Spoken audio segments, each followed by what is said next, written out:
Hi everyone, it's Krista, and we're back here messing with my transmission world and misery and sadness. Let's bring you in.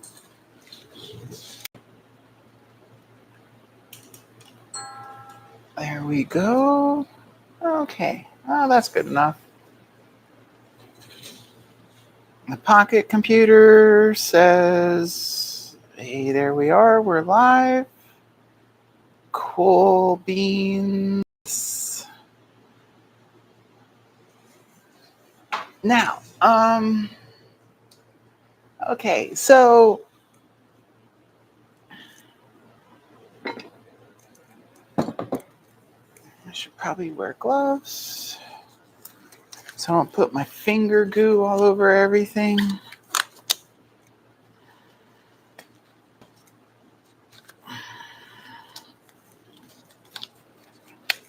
So this was on top of the transmission. That direction was forward. The shifter input, it's called a remote control. It bolts on here, and then the shift arm comes down. And then on top of this cover is a secondary plate. So there's a tie rod going to the shifter to the cab over. And so the way this works, one stick just hangs out in here and goes back and forth, left and right to make shifting happen. And then when you pull it up, the shift forks were in here sticking out.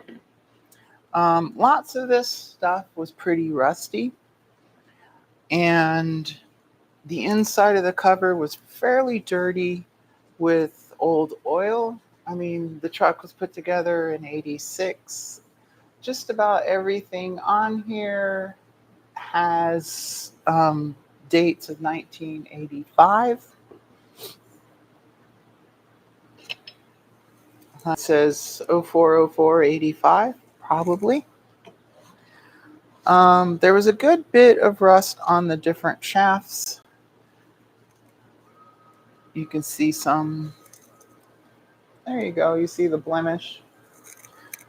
I went after that with rust preventative as well as wire brush. Wire brush on a bench grinder was probably the most successful at dressing up these parts. In here, I'm tempted to bring you in, but I don't think I will. Closer. In here are springs, and there was a ball on each spring under the shift fork.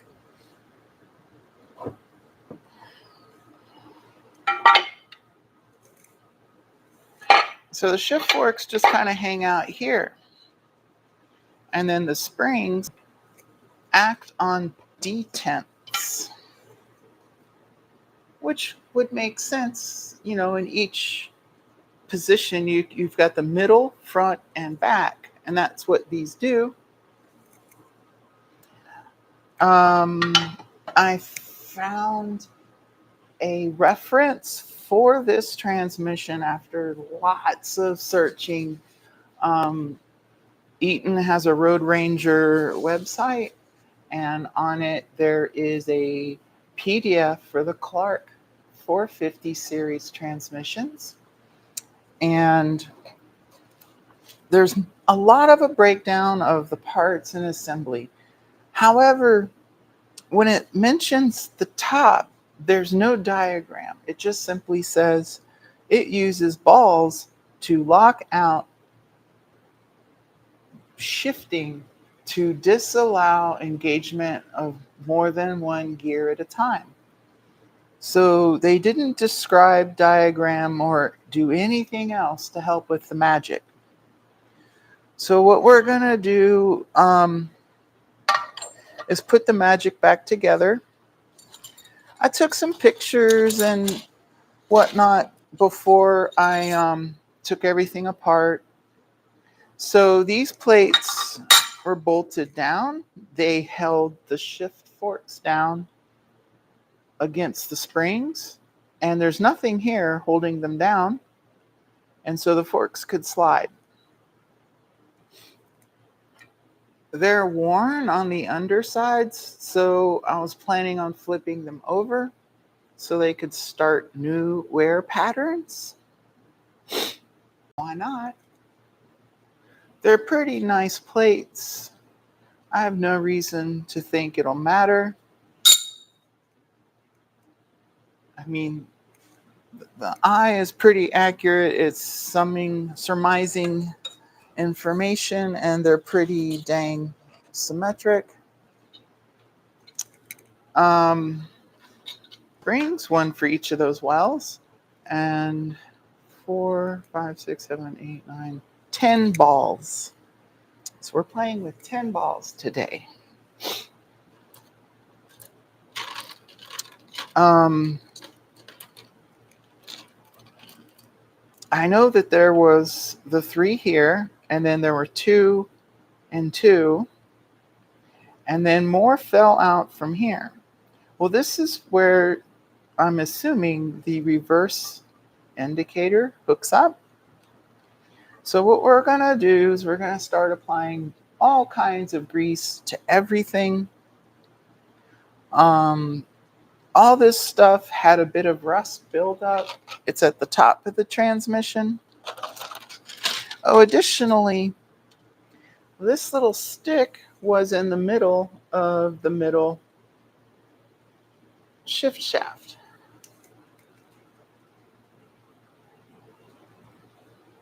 Yeah, the stick's pretty okay.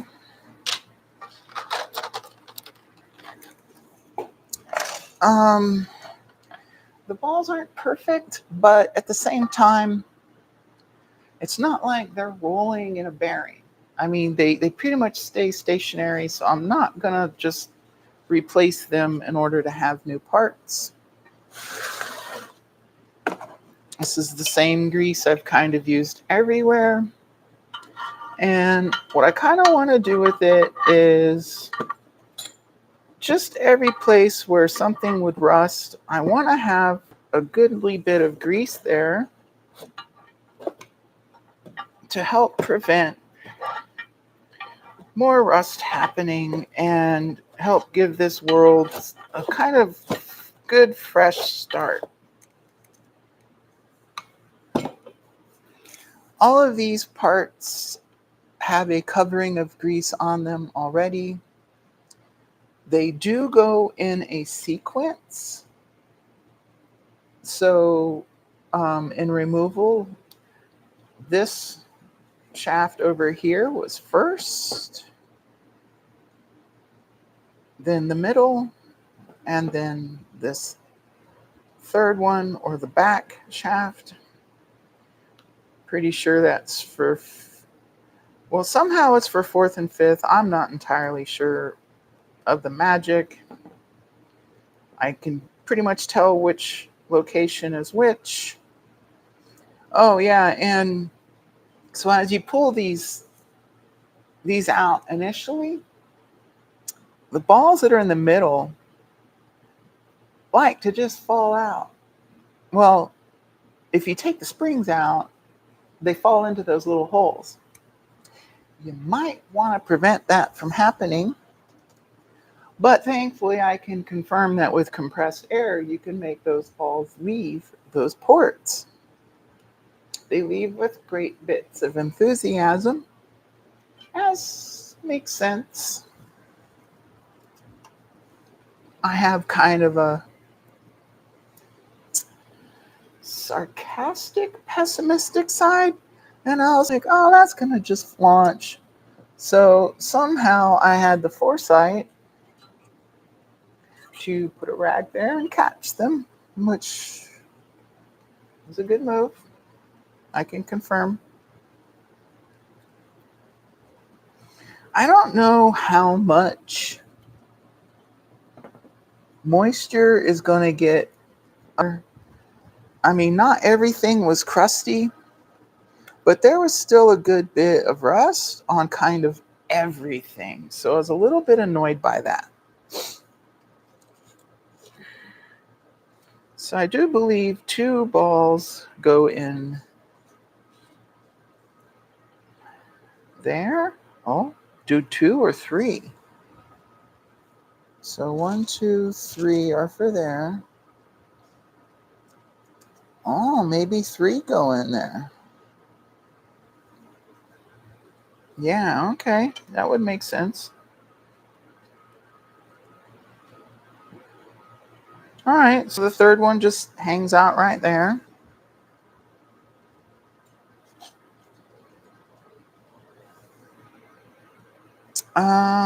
Let's see. Let's put that other spring in so I don't lose. I mean, it's bad to lose a ball, but it's worse to have it trapped somewhere it doesn't belong. I mean, that's probably pretty bad. Let's just get some grease up here for us to have to play with.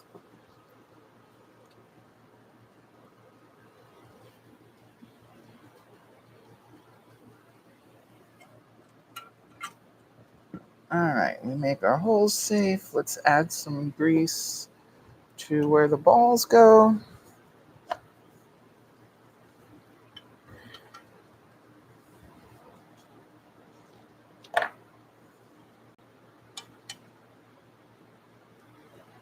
Okay, so we have 1, 2, 3, 1, 2. Then we're going to do 1, 2.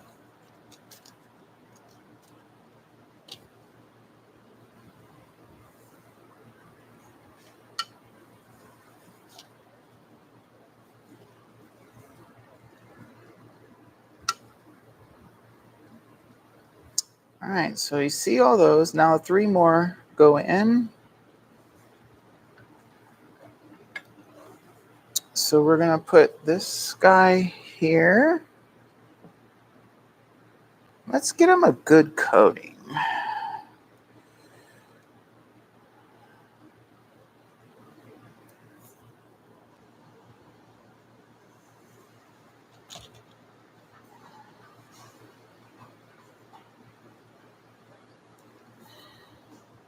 And another one there. And our last ball there. All right, so this dude here.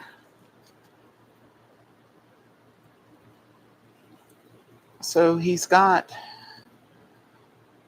a recess and then a raised up. So I kind of would assume this one deals with reverse and first.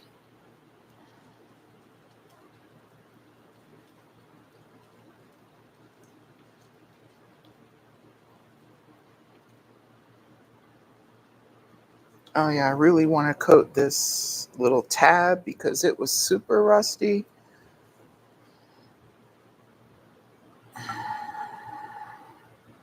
So I just put him on his middle bump.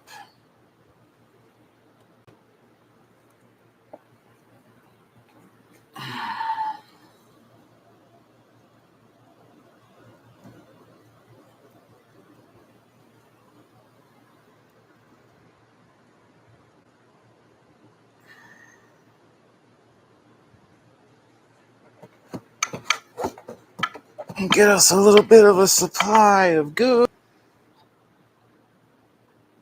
Our middle shifter has a pattern in it. I don't know what to think of that, honestly. And then the pad didn't quite want to go in. I figured I'd mess with that kind of after. Here we do have that hole for the stick.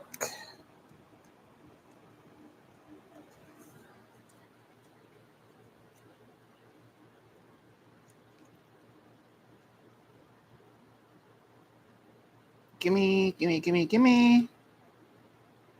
So assuredly this is some part of the magic for locking in and out. That's not the middle. Stick is on the middle. All right, so put you back. The stick is on the middle. Okay.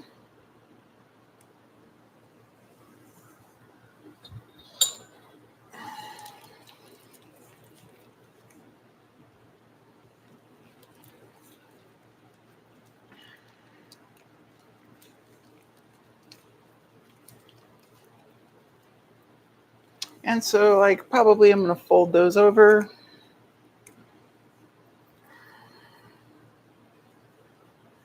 Maybe.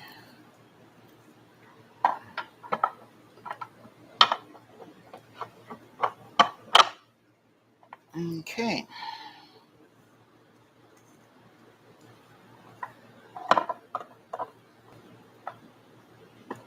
We missed our ball. So 1, 2. The second one is on that dent.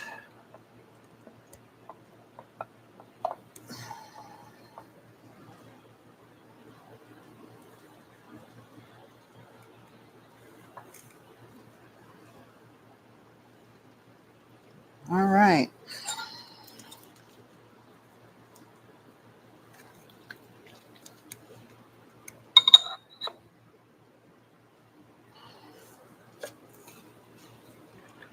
Of course, I was terrified of what was going to happen as I was loosening the screws, and I saw the there was spring effect happening, and I was like, no, what's it going to do?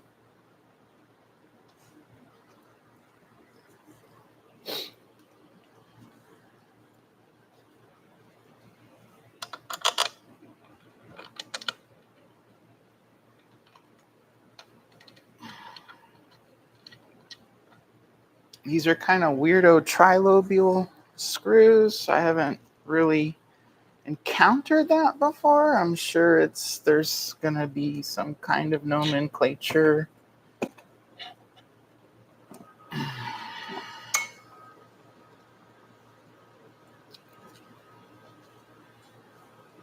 These didn't really have rust, so I'm not super worried about dissimilar metal corrosion with the aluminum. Though I am worried about getting it started. Maybe we'll just put you over here.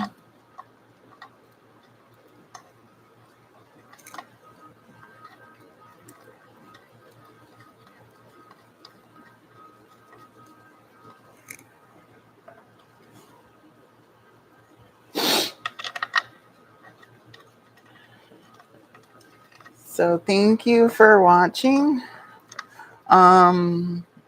Somehow my assembly is incorrect and it doesn't work. I'll take the video down and explain what happened, but I'm reasonably sure we got this right.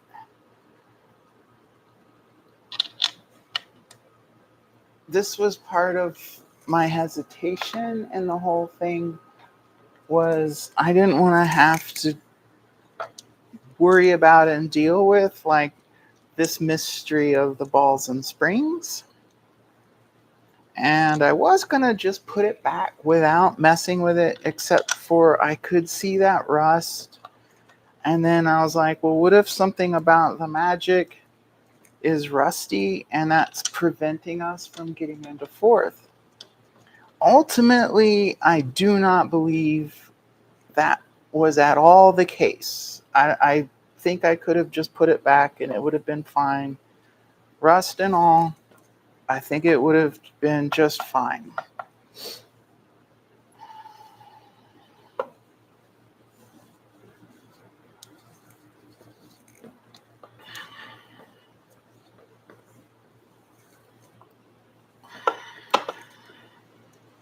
All right.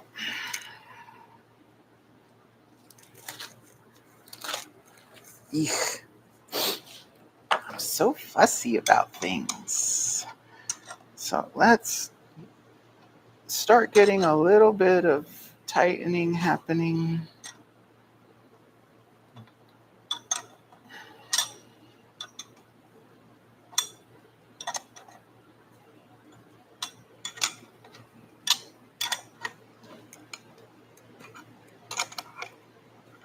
These fasteners are really goofy. I ran them through a tap. I ran a tap through the threads, and then for the fasteners, I did run them through a die of the correct threads, and you could feel each lobe kind of lumpy along. And I just thought that was kind of weird. So that is something I'm going to have to look into and figure out why people would do that.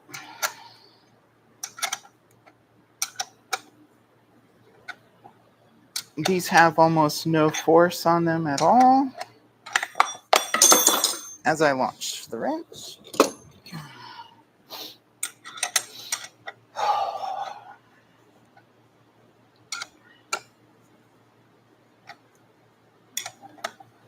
Like, I really didn't see going into the transmission when I started this, and I'm not gonna lie, it's pretty intimidating. I mean, granted, I'm one of the first people to be like, well, everything bolts together somehow. But, transmissions are magic. They really kind of are.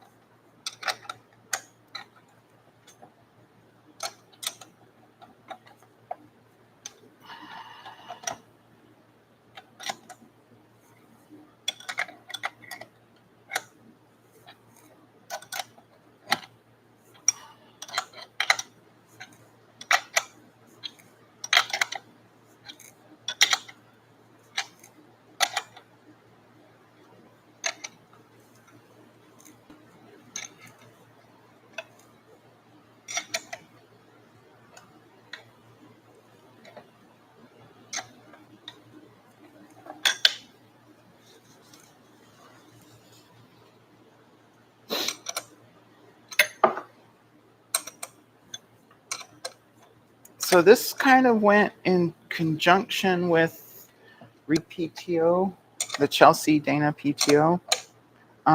Just because, like, I wanted to see what was up with how it was shifting into fourth, and I needed to deal with the leak.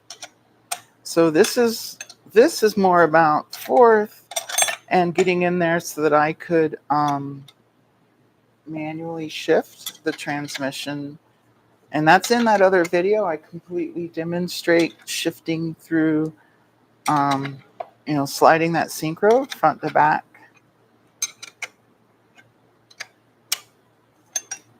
And then when I got in the PTO and I saw the bent up remains of these, then it was like, oh yeah, we definitely have issues. And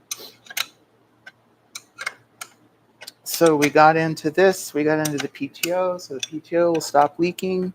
It stopped having debris of shift pads in it.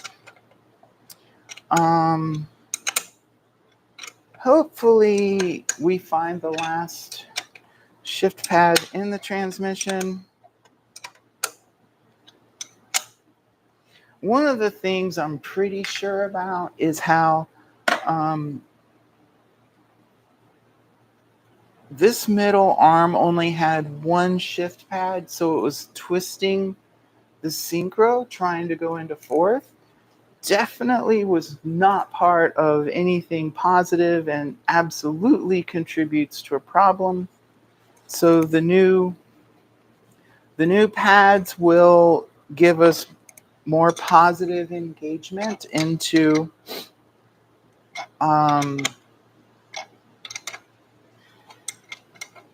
each gear, for one. Also going to help shorten the throw is I put a threaded hole here, and we're replacing the ball or the Heim joint or whatever you want to call it at the end of the shift rod itself from the cab over portion. And so that was super loose before. It's going to be tighter, and being closer, it means it'll be a shorter throw. And it'll help reduce the amount of force you can lean against the lever. So I'm hoping we find a culprit to what's going wrong with fourth, and that we can help it actually shift. And then when we're done with all this work, maybe there won't be any problems again with that gear. That would make me kind of happy. Let's get a socket on there.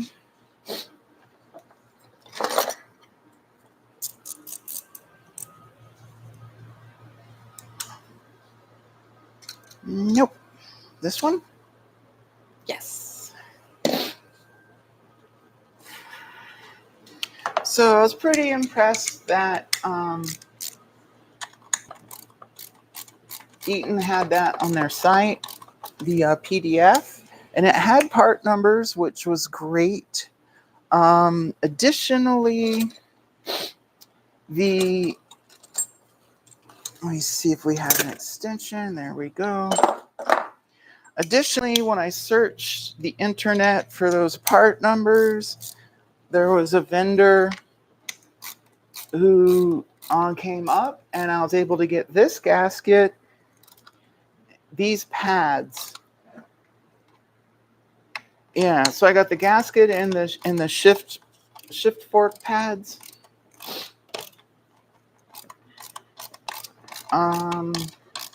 They didn't have other gaskets, so I mean, I kind of just limited what I got from them to those parts. I hope I don't go into the transmission. I really don't want to go in there and have to change anything else.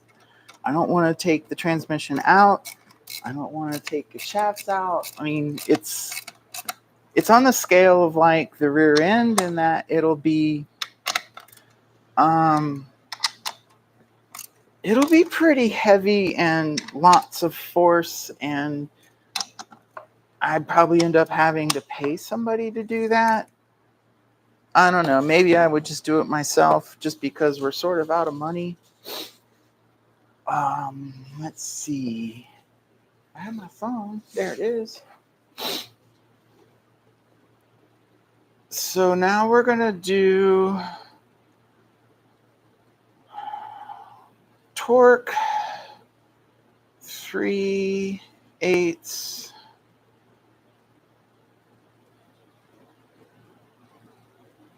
steel bolt aluminum threads. I know there's an SAE chart. It's kind of normal. I went to a forums. No. Oh, here we go. Well, this is metric. All M&Ms. I don't want M&Ms. I want miles and... Okay, so 3/8/16 says 30 foot-pounds into aluminum. And that totally makes sense. 3/8 is like 10 millimeter, and those would be 32 foot-pounds. So here's a torque wrench. Do I have my normal size torque wrench handy? No, not really. Okay, so we're just going to sort of leave that here for now. I mean, I snugged them down. So if I recall,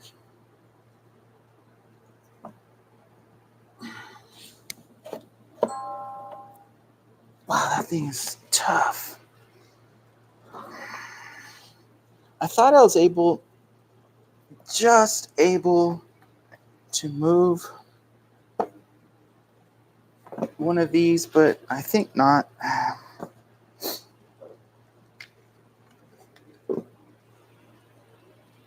And that looks exactly like I remember it on the top.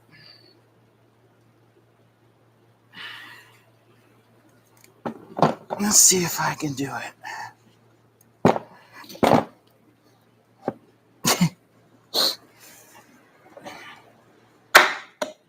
So that's shifting into gear. Now you can see it slid forward. Oh, this must be on a spring. I didn't take that apart. And you can see a little bit of the detent.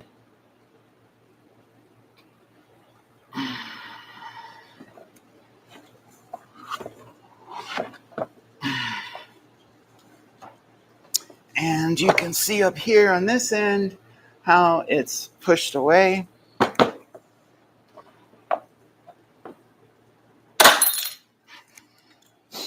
And I shot petrol and went into the next gear.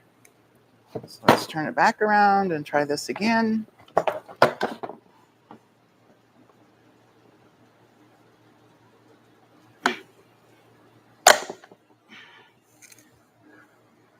Nope. It keeps going past. Oh well. Oh, you know what I could do is I could do it this way and probably pry it out with a screwdriver. Oh, we got it. Maybe? Nope.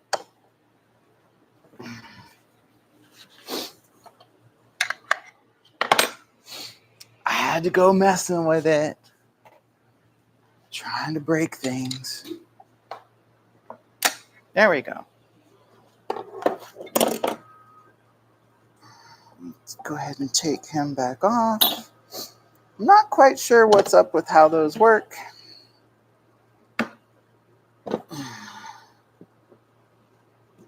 Up here, let's just throw all kinds of more gunk and goo.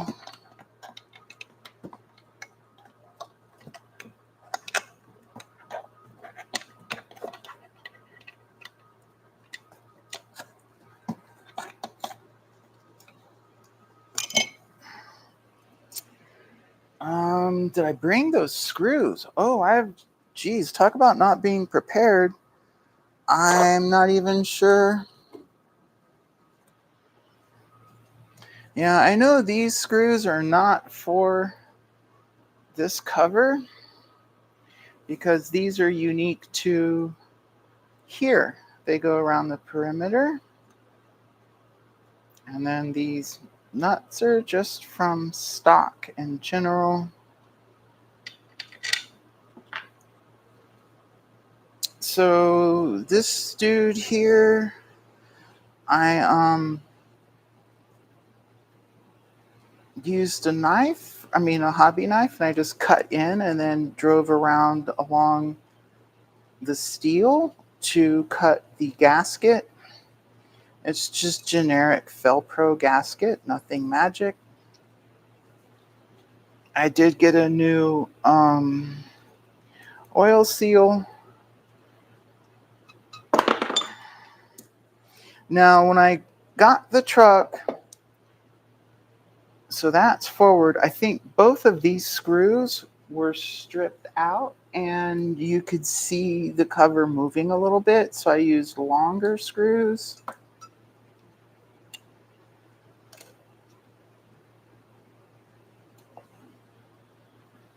And then the gasket that was here only had an opening in the middle. So the shifter goes in here and you see the hole. And then a bolt threads through that hole and engages. And so this would go on here.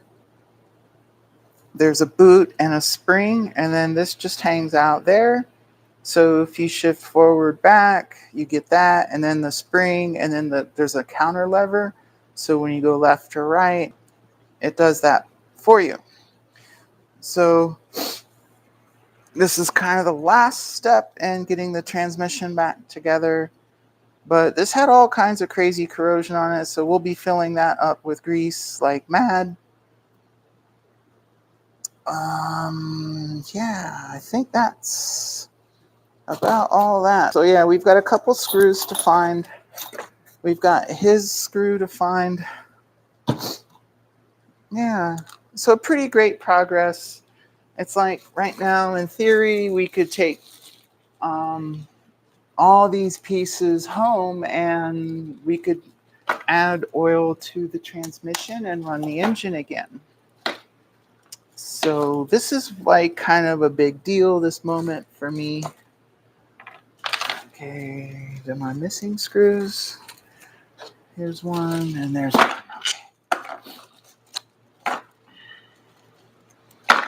All right, so yay, good times, super excited. Um, I got this pretty well clean. You know, I'd paint it, but it's aluminum, so it doesn't really need it. And it's exposed, so it's just going to get dirty again. So crap, oh well. That's a little 85 date tile. Anyhow, thanks so much for watching, and we're going to get Billie Eugene going again, hopefully really, really soon. I'd love to get it to where we could shift into fourth.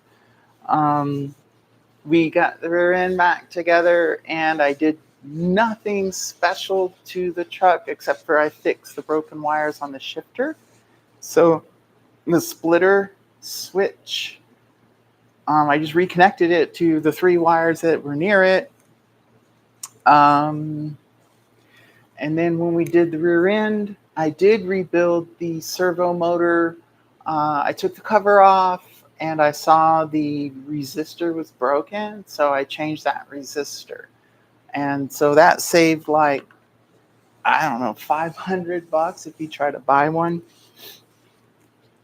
So yeah, it just did that, got the truck going. I was like, well, let me see if the splitter works. Sure enough, it does. But the way it wouldn't want to shift into fourth, and the splitter wanting to change, just did not go well. So whatever you go into fourth with, you couldn't do the splitter. And I'm just kind of hoping we can make fourth work, and then it's like I can go through all the gears. Like third to fifth is a huge gap, and like 4 low to 5 low is great if you could pull that off. We'll see. We'll try. The owner's manual says you go 1 low, one high, 2 low, 2 high, 3 low, 3 high, 4 low, then 5 low and 5 high. So if you could, it looks like it doesn't matter if you do 4 low. I mean, if you could do 4 high or 5 low, they're maybe interchangeable. Maybe it's like 4 low, 4 high, then 5 high. I don't know. And if you lose your mo, you go back to 5 low. Don't know on that, but kind of just excited how we're kind of get this going again. As soon as I get it back together, it's gonna be time to unbolt